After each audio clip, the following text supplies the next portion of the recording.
Like, I don't know, that's what I just feel like. I just want to give back more. I've done a lot in life, and I genuinely just want to give back more. Ah, cool. So Jack Doherty, the internet's least favourite 20-year-old, known for his videos where he tries to intimidate the public and then hides behind security. What we gonna do? He's seemingly apologised, kind of. Not really. It's more like a declaration of intent to change and maybe apologise one day. I found this video on his Jack Live channel when I was just looking for a good thumbnail picture for this video. But I just stumbled upon this video basically accidentally, and honestly, to give him credit, he comes across pretty genuine at points in it. But mostly it seems like he's taken coke and he's rambling in his garden at 6 a.m. Like, I don't know, that's what I just feel like. I just want to give back more and feel like not a piece of shit.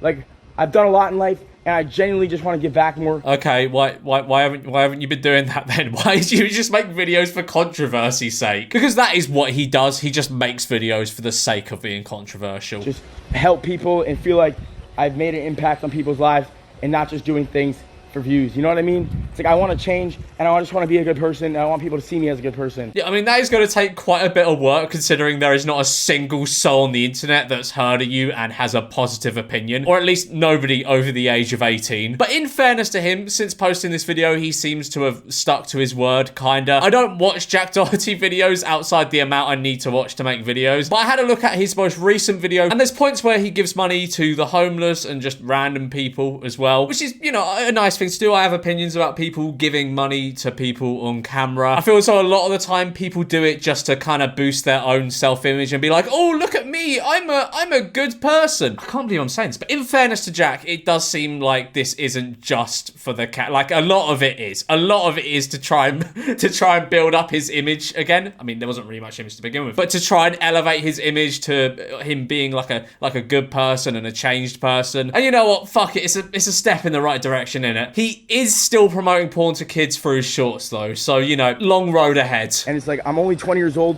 but I know a lot, I've learned a lot, I've been through a lot. Like, I'm 20 years old, but I've been evicted from 3 $10 million mansions and gotten sued by each one of my landlords. Like, okay, that is quite remarkable. I've only ever forcibly been evicted from one place in my life, and that wasn't even my fault. My downstairs neighbours were just absolutely fucking mental. Like, I have complaints from them of using the dishwasher. They complained about me using the dishwasher, not at night time or anything like that, even though that would still be pretty mental. It was like midday, like this mental case. He sent me this fucking message logging every noise I made throughout the day and why it was annoying. None of them were like late at night. It was all like midday, like loading the dishwasher. And we got evicted for that because they just kept complaining to people. But to get sued by 3 landlords, that takes some real effort. Also, who is renting to this guy? Who looks at this guy's rent history and videos? Because like he puts his name on the tenancy agreement, right? What kind of landlord does a background check on this guy, sees his videos and goes, oh yeah, I really want this guy staying in my property. I'm sure he'd be a fantastic tenant. Like, it's really on the landlords at that point, isn't it? I sometimes wish that I had like a little bird following me all day that like can just capture like just certain moments that like I think people would see that like I'm a normal kid and I'm not just some egotistical maniac. Like, well, I mean, you kind of do have that bird. It's a cameraman. You hire a cameraman to film you. And it's not like everyone else is spinning you this way. They're not like misconstruing you or taking you out of context to put you in this bad light. These are videos you've uploaded yourself with the intention of coming across as a dick to rile up controversy. So is Jack Doherty a changed man?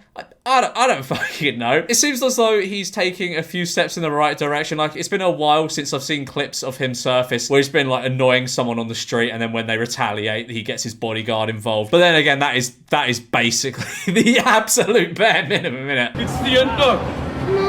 This is the funniest thing I saw this past month by a long, long way. Police called to Willy Wonka event after refunds demanded. Police were called to an event described as a Willy Wonka experience in Glasgow as angry families demand refunds. How bad could this Willy Wonka event realistically have been? Like, let's have a look at the website where they're advertising the experience. Indulge in a chocolate fantasy like never before. Capture the enchantment. And then we got this AI-generated image. It's really, look at that. What the fuck kind of lollipop looks like that? But a beautiful, luscious scene of candy. Welcome to Willy's Chocolate Experience. Dive into the whimsical of Willy's Chocolate Experience. Not the whimsical world, just the whimsical. A place where chocolate dreams become reality. Book your adventure now and embark on a journey filled with wondrous creations and enchanting surprises at every turn. God, they're really building this up to be something really special, aren't they? God, this must be amazing. We've got the enchanted garden here. Look at that. Your journey begins in an enchanted garden with giant sweets. Double spaced that for some, I know that's a nitpick, but they've double spaced that for some reason and nothing else. Vibrant blooms, mysterious looking sculpture. I'm not reading the rest of that, but you get the idea. They're gassing this up to be impossibly good. Like, nowhere on earth looks like this. There is no way you could possibly live up to this weird AI generated Candyland. And then we've got some other weird AI generated imagery, like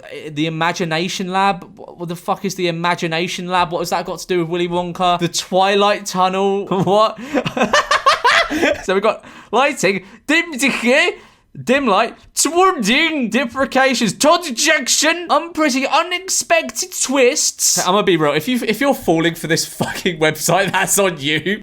We got entering entertainment, and it is described as cat-gacketing, live performances, Karchi Tons. Oh, we all love a Karchi Ton, don't we? Exalcentory lollipops, a paradise of sweet treats. I'm gonna be so real. Who is falling for this? But realistically, how bad could it be? You're probably imagining something in your head if you haven't seen this already. But trust me, you are not prepared for how bleak this is. Like, it's so bad. There has been a fundraiser set up for the kids affected by this event. It is that bad. So I guess this is the first place you're greeted with when you arrive. And I mean, it is shit. It is shit. It's shit in it. Believe it or not, this is probably the best bit of the whole event. And then after that, I guess you go through to like this area with a bridge.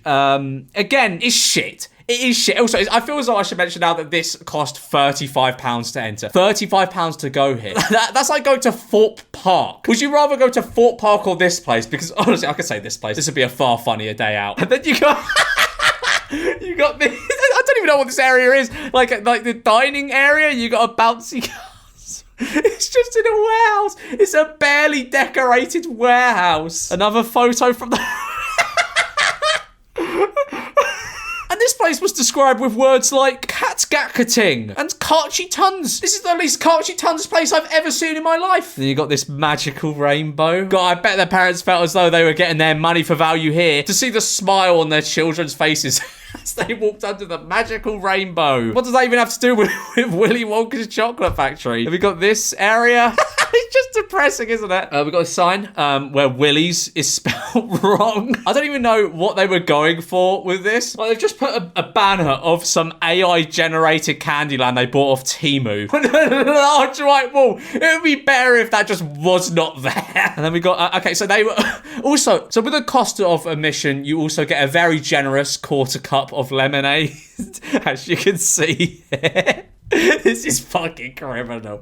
Imagine being advertised with, like, this stuff. All these cool pictures. Obviously, they could never deliver on this. That would be impossible. But imagine being promised this, whatever this is, and then getting this. But the best picture of all, the best picture that sums up this whole experience is this.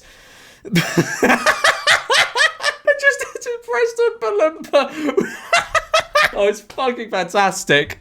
I wish I went. But fear not if you are planning on going to the Glasgow Wonka experience, because what this place lacks in visual appeal, it more than makes up for with its dramatics. What is that? It's the unknown.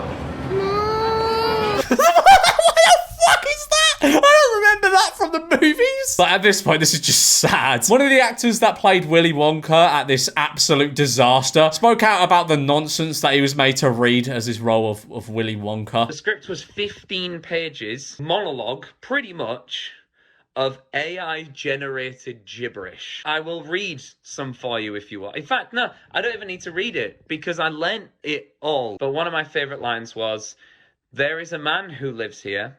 His name is not known, so we call him the Unknown. The Unknown is an evil chocolate maker who lives in the walls." What? We were told on the experience to hand out a jelly bean, one jelly bean per child.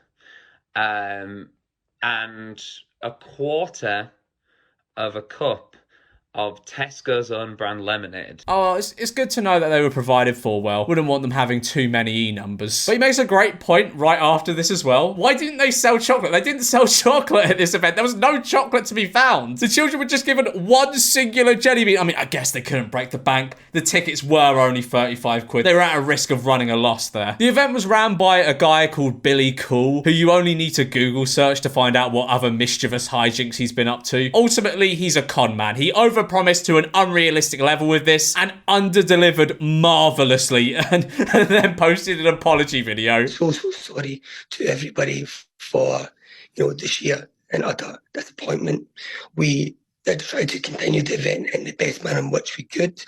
However, again, I am deeply disappointed. In fairness to him, he did refund, but that was after the police started investigating him, so he didn't really have much choice in the matter. But there is no doubt in anyone's mind that this was just an attempt to try and con a load of people, but at the end of the day, it's fucking hilarious. Spudman is on that there ticket top. Ah, the humble jacket potato, a staple of British cuisine, often overlooked in favour of the roast dinner or the beans on toast. Until now, meet Spudman, the most famous jacket potato salesman to ever live. He has nearly 3 million followers on TikTok just from selling jacket potatoes from a van. And in the last month or so, people have been rabid for his potatoes, with seemingly hour-long lines every day. And naturally, I was a bit confused about this. How good can a jacket potato realistically be? Like lining up for an hour to wait for a jacket potato? That's not something I'd want to do. So I sent out a special correspondent, aka my editor, to see what all the fuss was about. I didn't go myself because I can't drive. And also it's in the Midlands. Why the fuck would I want to go to the Midlands? Hello, this is Josh from Meaningless Enterprises, and we have infiltrated Tamworth for a jacket potato. We are fresh out of Spudman, and we have acquired the famous cheese curry and crispy onion. So I'm going to give it a little bit of a taste test. What is it? Dinner. You know the rules. Big up the curry. What have you got, Josh? Pretty decent, as you can see. Nice distribution of cheese and onion. Is it actually a good potato? I'll tell you what, it's actually quite nice. Like, I'm not even lying. Like, I'm not even trying to, big it up for no reason. This is actually quite nice. Cheap as well. Cheap food, and you get a lot for your money. It's quite nice. So from what I can tell, it seems to be half good value for money. Each potato is only a £5, and half hype. Like, this guy is a celebrity at this point. So not only do you get to have a yummy tato for £5, you also get to meet the most famous potato salesman of all time. Bargain. However, there has been some debate in the TikTok potato scene about who is the GOAT of jacket potatoes. Yes, there are numerous jacket potato salesmen on TikTok. The Spud Brothers versus the copycat Spudman. Who's the best? The Spud Brothers don't just sell normal sized potatoes, they sell delicious baby potatoes, and they also sell a huge extra large jacket potato for £50. That thing is crazy. Spudman only sells normal potatoes. What the fuck? Spudman, you are on fraud watch, my friend. Only one type of potato, and you call yourself Spudman. Spud Bros have 2 types of cheese, but Spudman only has 1. So boring. Oh my god, it only gets worse. Next you're going to be telling me Spudman only has 1 type of butter. Spud Bros even have 2 types of butter. And guess what? Yeah, you guessed it. Spudman only has 1 cheese. This has ruined my evening. Like and subscribe for a jacket potato.